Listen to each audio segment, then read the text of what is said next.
Welcome back po sa aking munting channel, Mr. Ukol. Nandito na naman po ang inyong lingkod para magbigay ng tips at giya para po sa araw ng Sabado, May 31, 2025. Bali ako kahapon, no? Ito pala yung huling araw ng karera para sa buwan ng Mayo. Ganun pa rin, no? Bearing races pa rin tayo. 7 races pa rin. At alas 4 naman po ang start ng karera para sa Sabado. Shoutout po Ricky, Wally, Amang at Unyo sa Landanan ng Panday Pira Tondo. Binabati kay ni Paul dyan na Bagtas. Yan. Kay Jan Ratbow ng Bato Street Tondo. Gagalangin. Yan. Binabati ka ni Mark Anthony Briones. Egay ng Cavite, shoutout sa Bulihan. Artemio Bobadilla, Kiko Bersaga, Romeo Arnaiz, kay Boss RB Bora, shoutout sa inyong lahat dyan. Start na po tayo. Race number 1, ito po yung start ng ating winner take all event, covers races 1 to 7. Meron po tayong 8 kalahok dito. Distance, 1,400 meters. Ito po yung 3-year-old maiden race, non-placers. Karamihan dito sa kabayo na to, talagang hindi tumitimbang, inconsistent, no? Kaya magandang karera to. Ang first choice ko po, long shot. Entry number 1, si Tricky Road. Si Tricky Road, yung huling takbo nito, pinanood ko, no? Medyo nakapigil pa to. Last May 17, nanalo dun yung coupled entry niya na si Trusted One. 1.32 medya, same rider ang sasakay. Nakita ko to, largahan. Mula largahan ng pinipigil to. Tingin ko pag nilaban to, malaking chance ang manalo. Ito po ang aking first choice. May 1.31 rin naman yan sa 1,400 meters. Second choice ko yung number 2 na si Golden Diet. Ito po yung may best time dito na may 1.29 medya. At 1.29 sarado. Tumakbo to last April 5. Kila Lola's Favorite, pang-apat po dumating, kila Robotic Lay, 1.29 medya ang tinala. Same rider ang sasakay, yan ang aking second choice, Derimating Kabayo. Ang third choice ko dito, yung entry number 6 na si Attorney Winona, na may 1.30 nung tumakbo to kila Black Widow.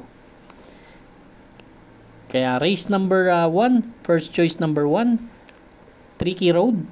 Second choice number 2, Golden Diet. Third choice number 6, Attorney Winona. Good luck po. Race number 2 na po tayo, bayang karista. Ito naman po yung ating Pick 6 event, covers races 2 to 7. Meron tayong siyam na kalahok dito, distansya 1,400 meters, 11 to 15 split po ang grupo na to at 4:35 PM ang start. Ang first choice ko po dito yung entry number 8 na si Potential. Si Potential, dumating lang to ng pang-apat dun kila Bravo Watchbell. Nagdala lang ng 1.30 to pero tingin ko kung makakasunod na maganda to dito, malaki ang chance ang manalo. May 1.28 rin yan sa 1,400 meters. Ang second choice ko si Watchbell na rin, siya yung sumigundo kay Bravo dun. Yan ang aking second choice. Sa senaryo na to, kung mauuna siya ng maganda-ganda, malaki ang chance ang manalo ni Watchbell. Ang third choice ko yung number 9 na si Danius San. Si Danius San naman, last May 25. Yan. Diyan tumakbo yan dun sa 11 to 15 split. 1:30 and a half lang ang tinala. Pero to si Danius San, mayroon tong magandang takbo kila kay Read Away na may 1.29. Pang-apat dumating. Race number 2 po, ang first choice entry number 8, Potential. Second choice number 7, Watchbell. Third choice number 9, Danius San. Good luck po. Race number 3 na po tayo, bayang karista. Ito naman po yung Pick 5 event, covers races 3 to 7. Full gate po tayo dito. But 11 betting options lang tayo. Tatlo ang ating coupled entries. 4, 7, and 8. 1,400 meters distance, medyo mataas na grupo to. 34 to 39 split naman po. Karamihan dito. Talagang napakalalaking kabayo itong karera na to. Imported horse. Ang first choice ko po, number 1, si Dissolve. Ito, napakalaking kabayo nito. Galing to sa panalo last May 18. Si King James po ang tinalo nito. Nagtala po ng 1.24. 124 rin na fraction sa 1,400 meters. May tulin din naman to, nakakasabay. Kaya kung makakapwesto ng maganda to, malaking chance ang manalo. Second choice ko, number 7, si Windfall. Ito, medyo matataas ang grupong tinakbuhan. Sumali to sa Henry Cuangco Cup. Siya yung kumuha ng harapan doon, pero talagang hindi uobra dahil ang gagaling ng mga kabayo doon, sila Mano Dura.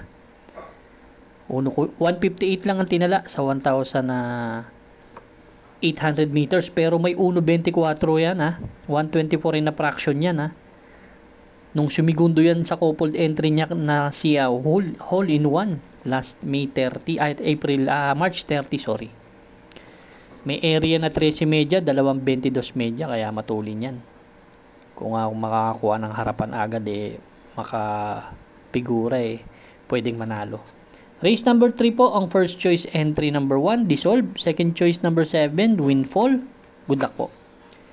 Race number 4 na po tayo, bayang karerista. Pick 4 event, covers races 4 to 7. Dito meron tayong 8 kalahok, distance 1,400 meters po. First choice ko po, entry number 2 na si Modern Legacy. Si Modern Legacy last May 18. Segundo to dun sa magaling na kabayo na si Manila de Bay. Nagtala ng 126 in a fraction sa 1,400 meters.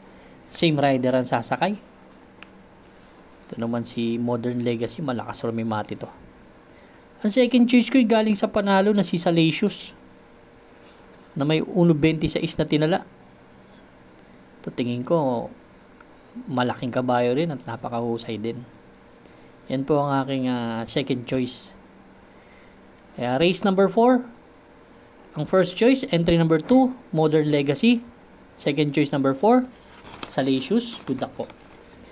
Race number 5 na po tayo, bayang karerista. Ito naman po yung ating last extra double and last daily double plus 1 po. Dito meron tayong 10 kalahok but 9 in betting options lang. Distance 1,400 meters, 6 to 10 split po itong grupo na to at 6:20 PM naman ang start. Dito ang kakampihan ko yung coupled entry Don Damiano at Space Jam. Yan.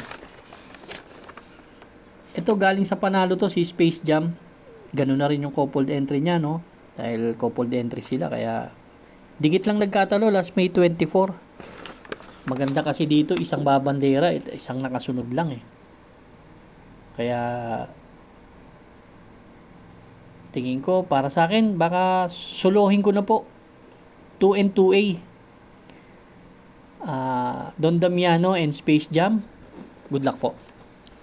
Race number 6 na po tayo, bayang karerista. The penultimate race. Ito naman, meron tayong 13 kalahok. 1,400 meters distance, 16 to 21 split po itong grupo na to. Ito, napakagandang laban ito, Ang first choice ko po dito, yung entry number 7 na si Top Grocer. Ito, medyo papakita na ng buti to. Last May 4, pang-apat dumating to, dun kila Road Warriors. Dun sa 22 to 27, babang grupo to. Si Top Grocer.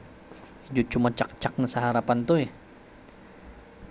Bukod sa bagong baba, palit din ng hinete.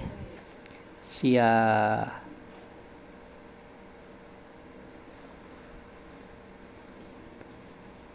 Reyes yan yung sumakay dyan. Ngayon, sasakay si A. Ramos. Second choice ko si Domsat 7. Si Domsat 7, galing to sa segundo. Last May 24, kay Melania, 1.14 ang tinala. Pero may 1.27 yan sa 1,400 meters po. Yan po ang aking second choice. Ang third choice ko po, si Milania na rin na tumalo kay Domsat 7. Nasa condition, baka makaulit eh. Ganda rin naman ang post position. Race number 6, ang first choice ko, entry number 7, Top Grosser. Second choice number 5, Domsat 7. Third choice number 12, Milania. Good luck po. Race number 7 na po tayo, last and final race for Saturday afternoon racing. Parating ng ating mga exotics, winner take all, pick 6, pick 5, pick 4, last extra double, and last daily double plus 1 po. Meron tayong 12 kalahok, 1,400 meters distance, 22 to 27 split po itong grupo na to. Dito sa race number 6, ang first choice ko, si Guerrero Warriors pa rin. Galing sa panalo to.